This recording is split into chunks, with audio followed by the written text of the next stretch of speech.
Welcome to High School Mathematics. ছাত্ৰ ছাত্ৰীসকল আমি দশম শ্ৰেণী সাধাৰণ গণিতৰ পঞ্চম অধ্যায় সমান্তৰ প্ৰগতি পাঠটো আলোচনা কৰি আছিলোঁ। আজি আমি অনুশীলনী 5.3 দুটামান প্ৰশ্ন আলোচনা কৰিম। 5.3 9 নম্বৰ প্ৰশ্নটো চোৱা, এটা সমান্তৰ প্ৰগতি 7টা পদৰ যোগফল 49 আৰু 17টা পদৰ যোগফল 289 আছে। তো প্ৰগতিটো nটা পদৰ যোগফল উলিয়াব লাগে। ধৰা হ'ল প্ৰগতিটোৰ প্ৰথম পদ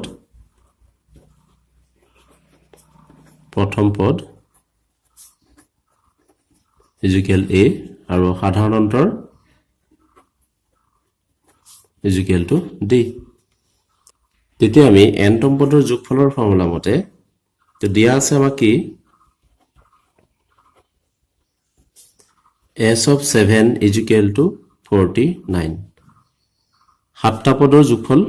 49 বুলি দিছে, গতিকে আমি nতম পদৰ যোগফলৰ ফৰ্মুলা মতে এটো ভাঙি গলে তেতিয়া আমাৰ কি ফৰ্মুলাটো কি আছিল তো n/2 অৰ্থাৎ পদৰ সংখ্যা 7 আছে, গতিকে 7/2 twice a plus n-1 অৰ্থাৎ 7 - 1 into d is equal to 49. This implies 7/2 ব্ৰেকেটৰ ভিতৰত কি হৈ গল twice a plus 6d is equal to 49. এবাৰ দুইটা ব্ৰেকেটৰ ভিতৰত আমাৰ দুইটা দুই গুণিতক হৈ আছে, গতিকে দুই এটা তাৰ পৰা কমন আহে 7/2 into দুই এটা ইয়াৰ পৰা কমন লৈ ললে আমাৰ কিমান 2a plus 3d is equal to 49. 2 cancel গুচি গল আৰু 7 টো ইয়াৰ লগত পূৰণ হৈ আছে, ইফালে গলে আমাৰ 7 টো হৰণ হ'ব, গতিকে a plus 3d is equal to 49 divided by 7. This implies a plus 3d is equal to 7. হেতু এক নম্বৰ ইকুৱেশ্যন। আৰু কি দিয়া আছিল 17টা পদৰ যোগফল অৰ্থাৎ s of 17 is equal to 289। গতিকে হেতু আমি ফৰ্মুলা মতে ভাগিলে n/2 অৰ্থাৎ আমি n/2 নিলিখি 17/2 লিখিলো। 17/2 twice a plus 17 - 1 into d is equal to 289. This implies 17/2 ব্ৰেকেটৰ ভিতৰত আহিলে twice a plus 17 - 1 16d is equal to 289. এইটো ইকুৱেশ্যনৰ দুটা আমাৰ দুই গুণিতক হৈ আছে, গতিকে দুই এটা ইয়াৰ পৰা কমন আহে। This implies 17/2 into দুইটা কমন আহি গল ইয়াৰ পৰা, দিয়া থাকিলে a plus 8d is equal to 289. দুই কেনসেল গুচি গল, তেতিয়া আমাৰ 17 into হৈ থাকিলে। এটা 17 টো সোঁফালে লৈ যোৱা অৰ্থাৎ বাওঁফালে থাকিলে a plus 8d is equal to 289 divided by 17. 289 টো আসলতে 17 ৰ বৰ্গ, গতিকে 17 আৰু 289 কাটিলে 17 বাৰে যাব, অৰ্থাৎ a plus 8d is equal to 17. এটো দুই নম্বৰ ইকুৱেশ্যন। তে 1 আৰু 2 বাবে সমাধানটো কৰিলে হ'ল। 1 আৰু 2 টো কি হৈ গল a আৰু d ৰ চলক বিশিষ্ট কি হ'ব এটা ৰৈখিক সমীকৰণ পালো, এটা জোৰ পালো। গতিকে ইয়াত a ৰ সহগটো আমাৰ 1 আছে, এক নম্বৰটো 1 আছে, গতিকে এটা পানটো বিয়োগ কৰিলে আমাৰ a টো নাইকিয়া হৈ যাব। তো ইকুৱেশ্যন 2 ৰ পৰা আমি ইকুৱেশ্যন 1 মাইনাস কৰো। ইকুৱেশ্যন 2 - 1 কৰিলে কি হ'ব ইকুৱেশ্যন 2 ৰ লেফট হ্যান্ড সাইডে কি আছে a plus 8d আৰু 1ত আছে a plus 3d is equal to 17 minus 7. This implies এটা ব্ৰেকেট হলে a plus 8d minus a minus 3d is equal to কিমান হৈ গল 10. a cancel গুচি গল। This implies 8d minus 3d হল কিমান হল 5d is equal to 10. This implies d is equal to 10/5 অর্থাৎ d is equal to 2. এটা d is equal to মান যিকোনো এটা ইকুৱেশ্যনত পাতি দিলে, ধৰা হল আমি এক নম্বৰতে পাতিলো, তেতিয়া আমাৰ এৰ মানটো পাই যাম d is equal to মান এক নং সমীকৰণত পাতি পাওঁ তেতিয়া কিমান পাম আমি 1 implies a plus 3 into 2 is equal to 7 a plus 3d is equal to 7 আসলে this implies a plus 6 is equal to 7 অর্থাৎ a is equal to 7 minus 6 কিমান পাই গলা a is equal to 1 এটা a আৰু d পাই যোৱাৰ পিছত আমি প্ৰথম এনটা পদৰ যোগফল উলিয়াব পাৰিম therefore প্ৰথম এনটা পদৰ যোগফল আমাৰ ফৰ্মুলাটো কি আছিল sn is equal to n by 2 twice a plus n minus 1 into d যে মান পাতি দিলে হল n টো নাজানো আমি n by 2 a মানে আমাৰ 1 আছে অৰ্থাৎ 2 into 1 plus n minus 1 into d মানে পালো আমি 2 n by 2 2 into 1 কিমান হৈ গল 2 হল plus n into 2 twice n minus 1 into 2 minus 2 গতিকে plus 2 minus 2 cancel গুচি গল অর্থাৎ n by 2 into ব্ৰেকেটৰ ভিতৰৰ পৰা কিমান হ'ল twice n পালো 2 2 cancel গুচি গল this implies n into n square therefore ap tour প্ৰথম এনটা পদৰ যোগফল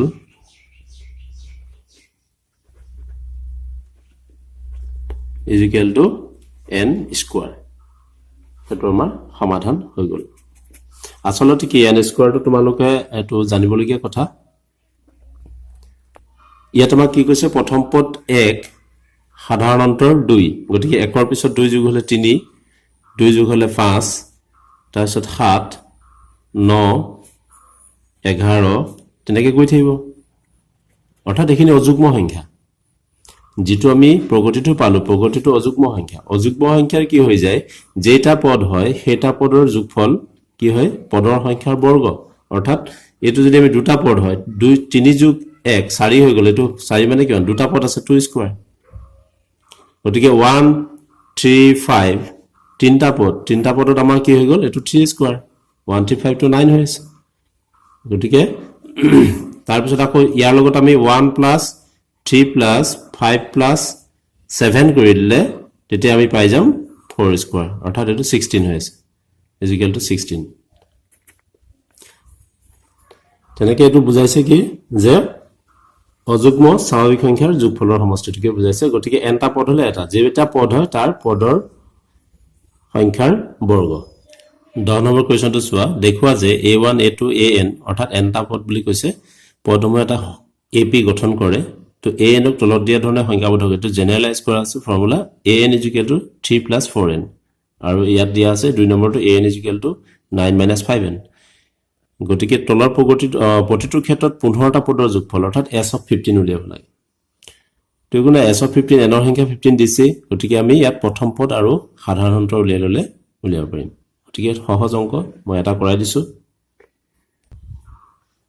তো an = 3 + 4n দিয়া আছে therefore আমাৰ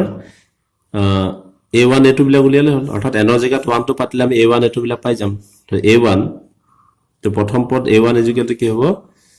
এটা an = 3 + 4n অৰ্থাৎ 3 + 4 into 1 হেতু আমি a1 পালো অৰ্থাৎ 3 +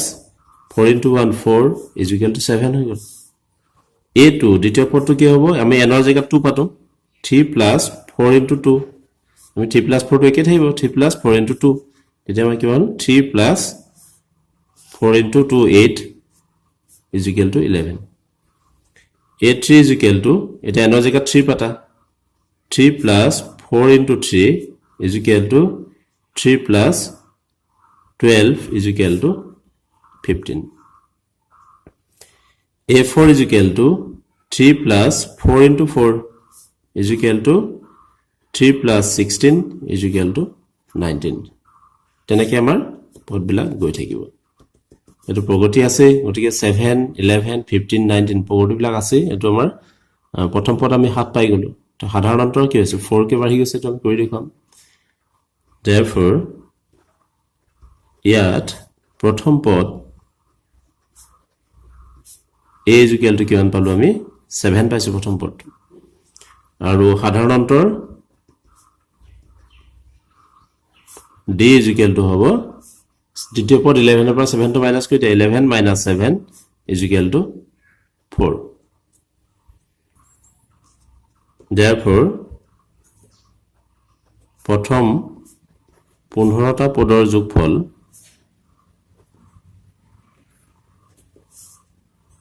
s of 15 is equal n by 2 into twice a plus n minus 1 into d এটো আছে ফৰ্মুলাটো গতিকে n ৰ জায়গাত আমি 15 লিখিম 15 by 2 to n by 2 অৰ্থাৎ 15 by 2 2 into 7 a 7 আছে plus 15 minus 1 n minus 1 to 15 minus 1 d is equal to 4 গতিকে into d 4 হৈ গল এই কৰি যোৱা এটো 15 divided by 2 2 into 7 14 hall plus 15 minus 1 14 into 4 is equal 15 by 2 14 plus 14 into 4 কিমান হল 56 is equal 15 by 2 56 plus 14 কিমান হল 70 হল into 70 গতিকে 70 টো আমি কি কৰো দুইটা ক্যান্সেল কৰিলে 35 হৈ গল অৰ্থাৎ 15 into 35 is equal কিমান হ'ব 15 into 35 is equal to 525 অৰ্থাৎ প্ৰথম 15টা পদৰ যোগফল পালো 525 তেনেকৈ তোমালোকে পিছৰটো কৰিবা সহজ আছে অংকটো তাৰ পিছৰ 11 নম্বৰ প্ৰশ্নটো চোৱা যদি এটা সমান্তৰাল প্ৰকৃতিৰ nটা পদৰ যোগফল 4n - n স্কয়াৰ আগৰটো আমাক n তম পদ বুলি কৈছিলে an বুলি কৈছিলে এটো কিন্তু আমাক sn বুলি কৈছে nটা পদৰ যোগফল এটো পদ নহয় এটো পদৰ যোগফল তেন্তে বাকিখিনি উলিয়াব লাগে প্ৰথম পদ দুটাৰ সমষ্টি অৰ্থাৎ s of 2 লাগে দ্বিতীয় পদ থেকে তৃতীয় দশম আৰু n তম পদকিটা নিৰ্ণয় কৰিব লাগে ইয়া আছে কি যে প্ৰথম nটা পদৰ যোগফল তো হেতু হৈছে আমাৰ sn ডাইৰেক্টলি লিখিছো sn is equal to কি দিছে আমাক 4n minus n square তো এটো কাৰণ আমি s1 2 3 কেটমান উলিয়াই লম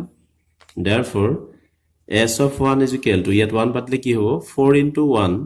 minus 1 square অৰ্থাৎ 4 into 1 4 hall minus 1 square 1 hall 4 minus 1 is equal to 3 s of 2 is equal to 4 into 2 minus 2 square is equal to 4 into 2 8 minus 2 square and 4 is equal to 4 s of 3 is equal to কি হ'ব 4 into 3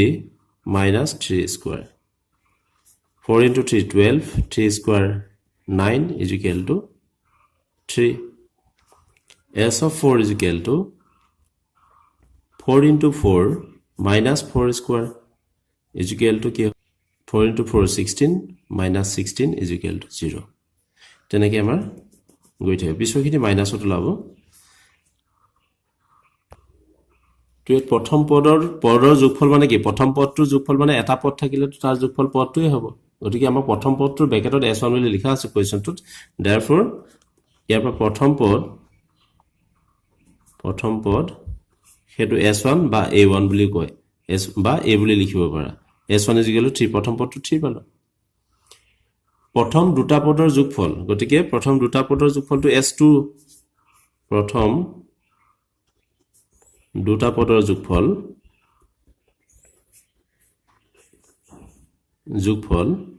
হেতু s of 2 যেটো পাইছিলো আমি s of 2 পাইছো আমি 4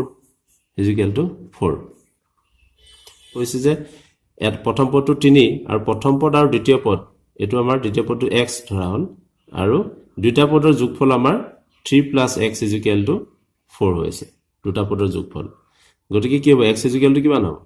x is equal to 4 minus 3 অৰ্থাৎ 1 অৰ্থাৎ দুটা পদৰ যোগফলৰ সমষ্টিৰ পৰা যদি প্ৰথম পদটো বিয়োগ কৰো তেতিয়া আমি দ্বিতীয় পদটো পাই যাম দ্বিতীয় পদ a2 is equal to কি হ'ব s of 2 minus s of 1 s of 2 মানে আছে 4 minus 3 is equal to 1 অৰ্থাৎ প্ৰথম পদটো 3 আৰু দ্বিতীয় পদটো পাইছো আমি 1 পাইছো 3 আৰু 1 পালো তো তৃতীয় পদ লাগে